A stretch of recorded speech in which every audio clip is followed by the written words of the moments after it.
what it takes to survive is also part of the capitalist plan, right? Because capitalism keeps you down so bad that you can't dream, that you can't think about what's possible outside of survival, right? That even when you're working thinking how to meet this need, the need gets met, it's on to the next. Capitalism doesn't allow for spaciousness.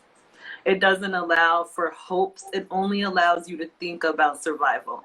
And so I think that it's working very well. And that's why people can't even really fathom billionaires. Somebody who makes 8, 7, 9, 10, 12, 15, hell, $15 an hour can't really, who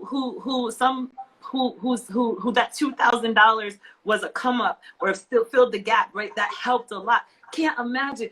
Jeff Bezos makes more than that in a second. Mm-hmm. When you blinked your eyes 4 times, he made hundreds of thousands. As we're having this conversation, those people that you mentioned made thousands, not tens of thousands, hundreds of thousands of dollars for being alive off the very backs of the people who don't know how they're going to buy toilet paper and baby food tonight, right? We live in such an oppressive and sad system.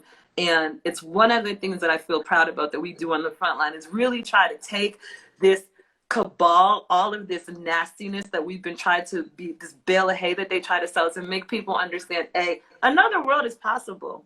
And we really can do it together.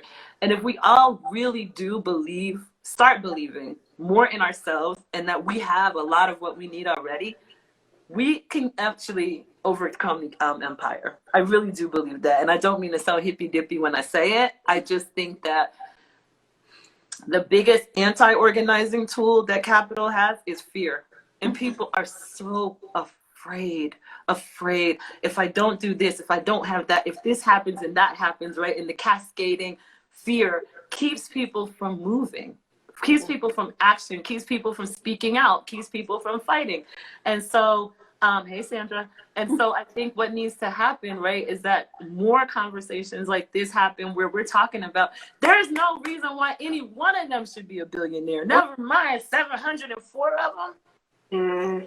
You know, and what is it that we have to do to make it impossible? Because you know what, Chris? You should be able to buy Fenty. You should be able to live for your full life. And you shouldn't feel like you're contributing to a billionaire oppressing more people, right? But everything we have, from our phones to buying a home, contributes to the system. So then how do we begin to break down the system? It's so frustrating.